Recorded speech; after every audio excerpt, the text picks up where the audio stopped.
তোর সাহস তো কম না। একজন হিন্দু মেয়েকে নিজের কামরায় লুকিয়ে রেখেছিস, জানিস এর শাস্তি কি? ওর এই ইমামতির গরিমা আজ আমি ধুলোয় মিশায়ে দেব। একদিকে একজন হিন্দু মেয়ের জীবন, অন্যদিকে তার ইমানি শক্তি। ইমাম সাহেব কি পারবে অন্য ধর্মের মেয়েটিকে বাঁচাতে? জানতে হলে পুরো ভিডিওটি দেখুন। তোর সাহস তো কম না। একজন পরনারীকে নিজের কামরায় লুকিয়ে রেখেছিস, জানিস এর শাস্তি কি? তোর এই ইমামতির গরিমা আজ আমি ধুলোয় মিশিয়ে দেব। মত্ত সেনাপতির হুঙ্কারে থরথর করে কাঁপছিল চারপাশ। একদিকে শরীয়তের বিধান, অন্যদিকে এক বিপন্ন নারীর জীবন। মাঝরাকে মাওলানা আরহামের হুজরায় যখন এক সুন্দরী হিন্দু রাজকন্যা আছড়ে পড়ল, তখন শুরু হলো এক অসম লড়াই। ধর্মের গণ্ডি পেরিয়ে এক যুবক ইমাম কিভাবে নিজের জীবন বাজি রেখে এক ভিন্নধর্মী নারীকে যমের মুখ থেকে ফিরিয়ে আনলেন, সেই অবিশ্বাস্য কাহিনী আজ আপনাদের শোনাব। প্রতিটি মোড়ে মোড়ে লুকিয়ে আছে মৃত্যু আর রোমাঞ্চ। চলুন ফিরে যাই সেই ঝোড়ো রাতে। প্রাচীন এই শহরের এক কোণে দাঁড়িয়ে আছে কালের সাক্ষী হয়ে থাকা সেই গ্র্যান্ড মসজিদ। দেয়ালের প্রতিটি পাথরে যেন ইতিহাসের গন্ধ মিশে আছে। মসজিদের সাথে লাগোয়া একটি ছোট্ট মাটির ঘর, যা এই শহরের মানুষের কাছে হুজরাখানা নামে পরিচিত। এখানেই বাস করেন মাওলানা আরহাম। আরহামের বয়স খুব বেশি নয়, 25-26-এর এক যুবক, কিন্তু তার দীর্ঘদেহী গড়ন, ঘন দাড়ি আর চোখে মুখে ফুটে থাকা পবিত্রতা তাকে এই শহরের অন্য সবার চেয়ে আলাদা করেছে। আরহাম শুধু কোরআনের হাফেজ নন, তিনি একাধারে হেকিম এবং প্রজ্ঞাবান এক তরুণ। রাত তখন গভীর, আকাশ চিরে মাঝে মাঝে বিজলি চমকাচ্ছে। হারিকেনের নিভু নিভু আলোয় আরহাম একটি বড় কিতাব নিয়ে একাগ্রচিত্তে পড়ছিলেন। সারা শহরে তখন পিনপতন নীরবতা। হঠাৎ সেই নীরবতা চূর্ণ করে আরহামের দরজায় প্রচণ্ড বেগে কড়াঘাত হলো। মনে হলো কেউ একজন তার শেষ শক্তিটুকু দিয়ে সাহায্য চাইছে। আরহাম একটু থমকে দাঁড়ালেন। এই গভীর রাতে কার আশা হতে পারে? কোনো মুসাফির নাকি কোনো বিপদগ্রস্ত গ্রামবাসী? তিনি সাবধানে উঠে গিয়ে কাঠের ভারী দরজাটির খিল খুললেন। দরজা খোলার সাথে সাথেই এক অপূর্ব সুন্দরী যুবতী তার কামরার মেঝের ওপর আছড়ে পড়ল। আরহাম দ্রুত পিছিয়ে গেলেন এবং দৃষ্টি অবনত করলেন। মেয়েটির আলুথালু চুল, পরনের দামি রেশমি শাড়ি ছিঁড়ে ফালি ফালি হয়ে গেছে। তার গলার মণিমুক্তোর হাটটি একদিকে ঝুলে আছে, আর হাতের সোনার চুড়িগুলো অন্ধকারে হারিকেনের আলোয় চিকচিক করছে।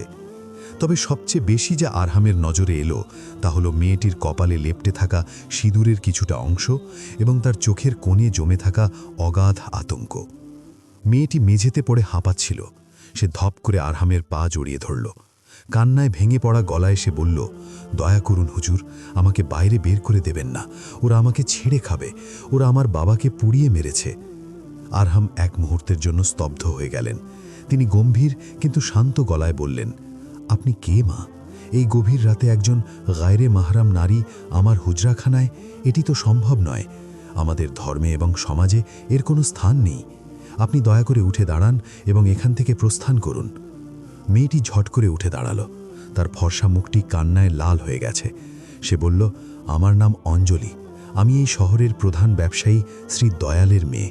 আজ রাতে হায়দার খাঁর জল্লাদরা আমাদের প্রাসাদে আগুন দিয়েছে।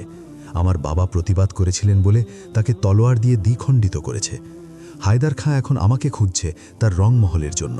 আমি রাস্তায় দৌড়াচ্ছিলাম, সামনে এই পবিত্র মসজিদ দেখে ঢুকে পড়েছি। আমি শুনেছি মুসলমানরা আমানত রক্ষা করতে জানে। আজ এই অভাগী আপনার কাছে এক বড় আমানত। আপনি কি একজন অসহায় মেয়েকে সেই হায়নাদের মুখে ঠেলে দেবেন? আরহামের কপালে চিন্তার ভাঁজ পড়ল। হায়দার খাঁ এই শহরের এক নৃশংস শাসক। তার অত্যাচারের কাহিনী মানুষের মুখে মুখে। একদিকে শরীয়তের কঠিন পর্দা, অন্যদিকে এক মজলুমের প্রাণ রক্ষা। আরহাম জানেন, যদি এই মেয়েটিকে এখন বাইরে বের করে দেন, তবে কয়েক মিনিটের মধ্যেই হায়দার খাঁর সৈন্যরা তাকে ধরে নিয়ে যাবে। আবার যদি ভেতরে রাখেন এবং কেউ দেখে ফেলে, তাহলে আরহামের সম্মান তো যাবেই, এমনকি তার মৃত্যুদণ্ডও হতে পারে। আরহাম এক মুহূর্ত চোখ বন্ধ করলেন। তার মনে পড়ে গেল ইসলামের সেই মহান শিক্ষা, যেখানে বলা হয়েছে এক নিরপরাধ মানুষের জীবন বাঁচানো মানে পুরো মানব জাতিকে বাঁচানো। তিনি দ্রুত সিদ্ধান্ত নিলেন। তিনি দরজাটি বন্ধ করে দিলেন এবং ভেতর থেকে বড় কাঠের খিলটি তুলে দিলেন। আরহাম অঞ্জলিকে বললেন, শোনেন অঞ্জলি, আমি আপনাকে আশ্রয় দিচ্ছি, কিন্তু এটি আগুনের সাথে খেলা। ফজরের আজানের আগেই আপনাকে এখান থেকে চলে যেতে হবে, আর আমি যতক্ষণ এই কামরায় আছি আপনি ওই কোণের ময়লা পর্দার আড়ালে নিজেকে লুকিয়ে রাখুন, ভুলেও সামনে আসবেন না। অঞ্জলি কৃতজ্ঞতায় ডুকরে কেঁদে উঠল। সে দ্রুত গিয়ে কামরার এক কোণে রাখা পুরনো কাপড়ের পর্দার আড়ালে নিজেকে সেদলে দিল। আরহাম আবার তার কিতাবের সামনে বসলেন, কিন্তু তার মনোযোগ আর কিতাবে নেই। তার কান এখন বাইরের বাতাসের প্রতিটি স্পন্দনের দিকে। মিনিট 15 পর দূরে অনেকগুলো ঘোড়ার খুরের আওয়াজ শোনা গেল। আরহামের বুক ধুকপুক করতে শুরু করল। তিনি বুঝলেন শকুনের দল গন্ধ শুকে ঠিকই এখানে পৌঁছেছে। ঘোড়াগুলো মসজিদের গেটে এসে থামল। তারপর ভারী বুটের শব্দ আর কামরার দরজায় সজোরে লাথি পড়ল। ইমাম সাহেব, দরজা খুলুন। বাইরে থেকে এক কর্কশ চিৎকার শোনা গেল। আরহাম নিজেকে সংযত করলেন। তিনি ধীর পায়ে দরজার কাছে গিয়ে বললেন, কে আপনারা? এত রাতে আল্লাহর ঘরে কার আসার প্রয়োজন পড়ল? বাইরে থেকে এক সেনাপতি হেঁকিয়ে বলল, আমরা শাসনকর্তা হায়দার খাঁর লোক। খবর পেয়েছি এক পলাতক হিন্দু মেয়ে এই দিকে পালিয়েছে। কেউ একজন দেখেছে সে মসজিদের সীমানায় ঢুকেছে। দরজা খুলুন, আমরা প্রতিটি ইঞ্চি তল্লাশি করব। আরহাম গলা চড়িয়ে বললেন, এটি মসজিদ, এখানে কোনো অপরাধী নেই। আমি একা ইবাদাত করছি, আপনারা ফিরে যান। সেনাপতি অট্টহাসি দিয়ে বলল, ইবাদাত পরে হবে হুজুর, আমাদের কাছে খবর পাকা। আপনি যদি দরজা না খোলেন তাহলে আমরা এটি ভেঙে ভেতরে ঢুকব, আর যদি ভেতর থেকে ওই মেয়েকে পাওয়া যায় তাহলে আপনার ইমামতির স্বাদ আমরা 1 সেকেন্ডে মিটিয়ে দেব। আরহাম পেছন ফিরে তাকালেন। পর্দার আড়ালে আঞ্জলি ভয়ে কাঁপছে। যদি সৈন্যরা ভেতরে ঢোকে তাহলে আজই সব শেষ হয়ে যাবে। আরহামের নজর পড়ল তার কামরার এক কোণে থাকা এক বিশাল কাঠের সিন্দুকটার দিকে। ওটা অনেক পুরনো, সেখানে বড় বড় ধর্মীয় কিতাব রাখা হয়। আরহাম ফিসফিস করে বললেন, অঞ্জলি, ওরা দরজা ভেঙে ফেলবে, আপনাকে এই সিন্দুকের ভেতর ঢুকতে হবে। ভেতরে শ্বাস নিতে কষ্ট হবে, কিন্তু এছাড়া কোনো পথ নেই। অঞ্জলি কোনো প্রশ্ন না করে দ্রুত সিন্দুকের ভেতর ঢুকে কুঁকড়ে বসল। আরহাম সিন্দুকের ডালাটি বন্ধ করে দিলেন, কিন্তু তালা দিলেন না। তারপর তিনি তার গায়ের দীর্ঘ জুব্বাটি খুলে সিন্দুকের ওপর ছড়িয়ে দিলেন এবং জায়নামাজ বিছিয়ে ঠিক সিন্দুকের সামনেই নামাজে দাঁড়িয়ে গেলেন। ঠিক তখনই মড়মড় শব্দে হুজরার দরজা ভেঙে 3 জন অস্ত্রসহ সৈন্য ভেতরে প্রবেশ করল। তাদের হাতে খোলা তলোয়ার আর আগুনের মশাল। সেনাপতি সামনে এগিয়ে এলো। আরহাম তখন নামাজে সেজদারত। তিনি নড়লেন না। সেনাপতি পুরো কামরা তছনছ করল। পর্দার আড়াল থেকে শুরু করে আলমারির ভেতর সব খুঁজেও কাউকে পেল না। শেষে তার দৃষ্টি পড়ল আরহামের সামনে থাকা সেই বিশাল সিন্দুকটার দিকে। সেনাপতি এগিয়ে গেল। সে তার তলোয়ারের ডগা দিয়ে সিন্দুকের উপর রাখা জুব্বাটা সরিয়ে দিল। ঠিক সেই মুহূর্তে বাইরে থেকে আরেকজন সৈন্য দৌড়ে এসে খবর দিল, সেনাপতি সাহেব, খবর পাওয়া গেছে মেয়েটিকে নদীর ঘাটের দিকে দৌড়াতে দেখা গেছে। আমরা এখানে সময় নষ্ট করছি। সেনাপতি একবার আরহামের সেজদারত পিঠের দিকে তাকালো, তারপর সিন্দুকের দিকে। সে কর্কশ গলায় বলল, ইমাম সাহেব, নামাজ শেষ হলেই কোনো গোপন সত্য বেরিয়ে আসবে কি? আরহাম শান্তভাবে নামাজ শেষ করে উঠে বসলেন। তিনি সেনাপতির চোখের দিকে তাকিয়ে অত্যন্ত গম্ভীর স্বরে বললেন, আল্লাহর ঘরে আপনারা অস্ত্র নিয়ে প্রবেশ করেছেন। এই সিন্দুকে আল্লাহর কালাম আছে। আপনারা চাইলে খুলে দেখতে পারেন, কিন্তু মনে রাখবেন, যদি সেখানে আপনাদের কাঙ্ক্ষিত কিছু না পান তাহলে এই পবিত্র ঘরের অবমাননার জন্য কিয়ামতের দিন আপনাদের কঠিন জবাব দিতে হবে। আরহামের সেই ঐশ্বরিক গাম্ভীর্য সেনাপতিকে মুহূর্তের জন্য স্তব্ধ করে দিল। সে তার তলোয়ার নামিয়ে নিল এবং সঙ্গীদের বলল, চল এখান থেকে, ঘাটে গিয়ে ধর ওটাকে। সৈন্যরা ঘর থেকে বেরিয়ে যাওয়ার পর আরহাম কোনো মতে গিয়ে ভাঙা দরজাকে আটকে দিলেন। তিনি দৌড়ে গিয়ে সিন্দুকের ডালা খুললেন, কিন্তু সিন্দুক খুলতেই তার রক্ত হিম হয়ে গেল। অঞ্জলি অজ্ঞান হয়ে পড়েছে। অক্সিজেনের অভাবে তার ফর্সা মুখ নীল হয়ে গেছে। আরহাম দ্রুত তাকে বের করে মেঝেতে শোয়ালেন এবং তার মুখে পানির ছিটা দিলেন। কিছুক্ষণ পর অঞ্জলি বড় একটা নিঃশ্বাস নিয়ে চোখ মেলল। অঞ্জলি ফিসফিস করে বলল, ওরা কি চলে গেছে? আরহাম দীর্ঘশ্বাস ফেলে বললেন, আপাতত গেছে, কিন্তু ওরা ঘাটে গিয়ে যখন আপনাকে পাবে না তখন আবার ফিরে আসবে। আজ রাতেই আপনাকে শহর ছাড়তে হবে অঞ্জলি। আরহাম জানতেন শহরের প্রধান ফটকগুলোতে কড়া পাহারা। অঞ্জলিকে এই অবস্থায় শহর পার করানো মানে সরাসরি মৃত্যুর মুখে ঠেলে দেওয়া। আরহাম আলমারি থেকে একটি পুরনো কালো বোরখা বের করলেন। এটি তার মরহুমা মায়ের স্মৃতি। তিনি খুব যত্ন করে রেখে দিয়েছিলেন। আরহাম বললেন, অঞ্জলি, এই বোরখাটি পরুন। আজ থেকে আপনার নতুন পরিচয়, আপনি আমার অসুস্থ স্ত্রী। আমি আপনাকে হেকিমের কাছে নিয়ে যাচ্ছি। মনে রাখবেন, পথে একটিও কথা বলবেন না। অঞ্জলি বোরখাটি পরে নিল। যে মেয়েটি সারা জীবন রেশমি শাড়ি আর অলংকারে সজ্জিত থেকেছে, আজ সে এক চিলতে কালো কাপড়ের নিচে নিজের জীবন রক্ষা করতে বাধ্য হল।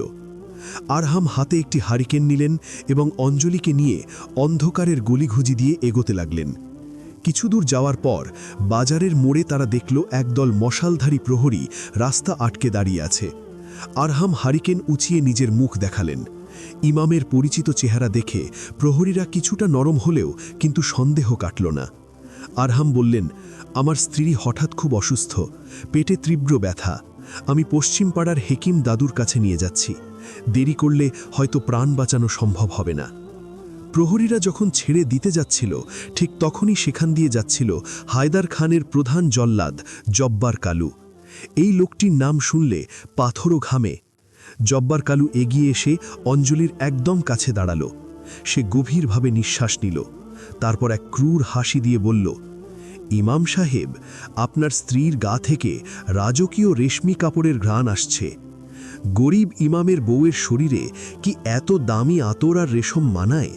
আর ওই দেখুন, বোরখার নিচে সোনার নূপুর চিকচিক করছে। ইমামের বউ কি সোনার নূপুর পরে মাঝরাতে হেকিমের কাছে যায়? আরহাম শিউরে উঠলেন। তাড়াহুড়ো করে বের হওয়ার সময় অঞ্জলি তার পায়ের নূপুর খুলতে ভুলে গিয়েছিল। জব্বার তার বিশাল কুঠারটি মাটিতে ঠুকে হুঙ্কার দিল, বোরখা খল, আমি দেখতে চাই এই পর্দার আড়ালে কে লুকিয়ে আছে।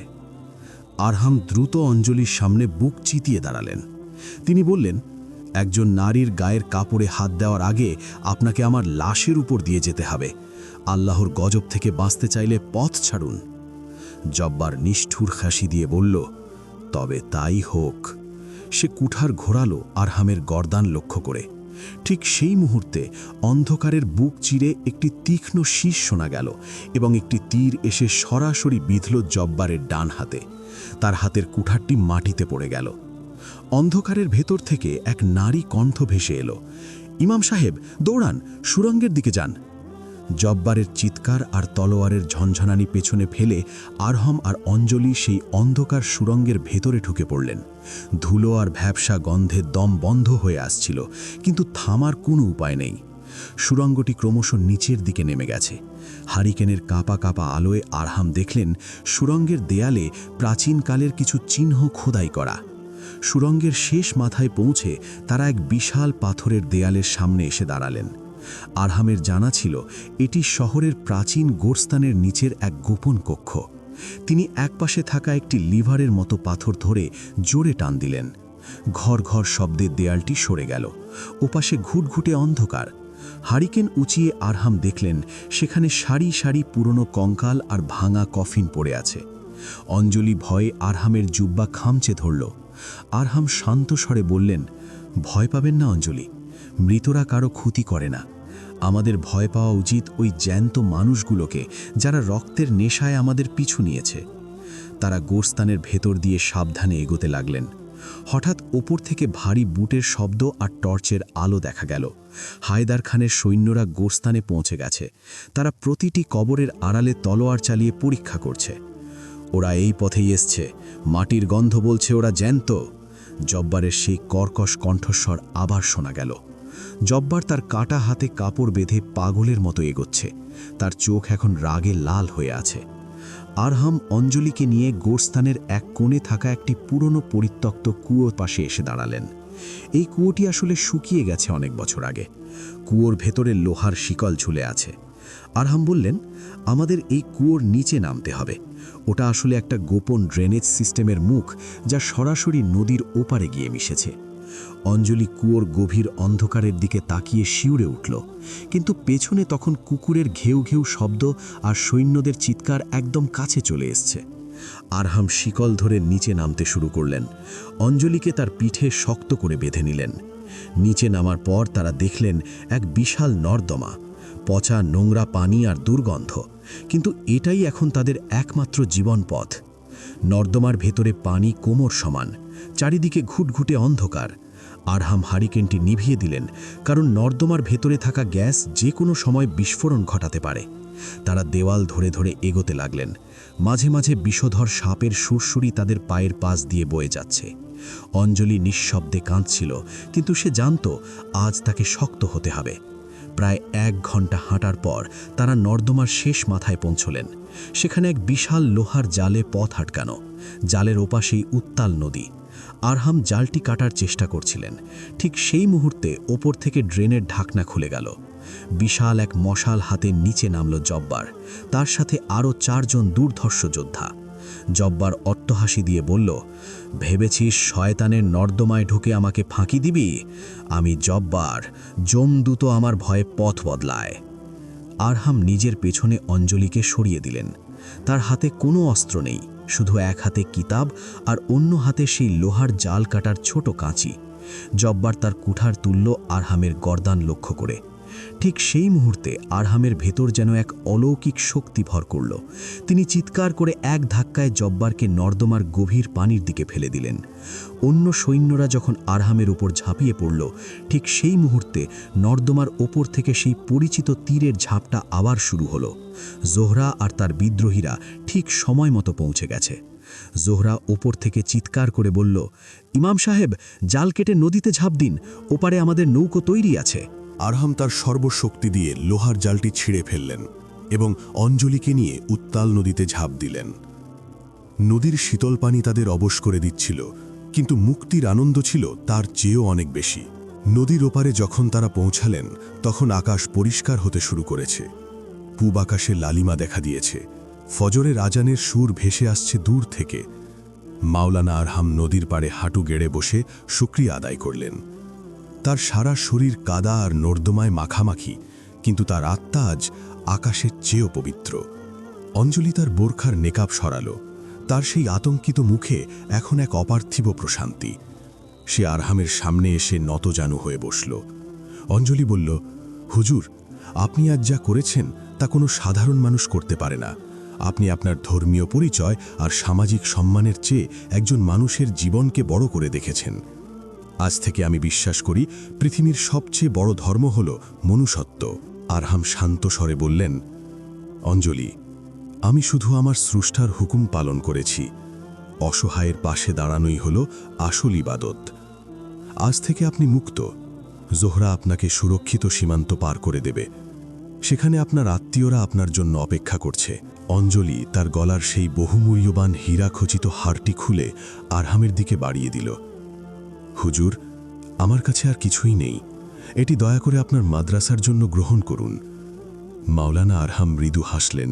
তিনি বললেন, অঞ্জলি, আমি এই কাজের জন্য কোনো পার্থিব মূল্য গ্রহণ করতে পারি না। এই হারটি আপনি সেই সদেতিম শিশুদের জন্য বিলিয়ে দেবেন যাদের স্বপ্নগুলো হায়দার খাঁর মতো শাসকরা ধুলোয় মিশিয়ে দিয়েছে। ওটাই হবে আমার আসল পারিশ্রমিক। জোহরা এগিয়ে এলো। সে জানালো, শহরের মানুষ আজ জেগে উঠেছে। বিদ্রোহীরা হায়দার খাঁয়ের দুর্গ দখল করে নিয়েছে। জালেমের পতন ঘটেছে। আরহাম আবার তার প্রিয় মসজিদে ফিরে যেতে পারবেন। জোহরা যাওয়ার আগে শেষবারের মতো আরহামের দিকে তাকালো। তার চোখে ছিল এক গভীর শ্রদ্ধা আর অব্যক্ত কিছু কথা। সে ধীর পায়ে জোহরার সাথে ঘোড়ার দিকে এগিয়ে গেল। সূর্য তখন দিগন্ত চিরে স্পষ্টভাবে দেখা দিচ্ছে। এক নতুন ভোরের সূচনা হয়েছে। মাওলানা আরহাম নদীর পাড়ে দাঁড়িয়ে হাত তুললেন। তিনি দোয়া করলেন, হে আল্লাহ, এই শহরের মাটি যেন আর কখনো মানুষের রক্তে রঞ্জিত না হয়। আমাদের অন্তরে যেন সব সময় একে অপরের প্রতি ভালোবাসা আর শ্রদ্ধা বজায় থাকে।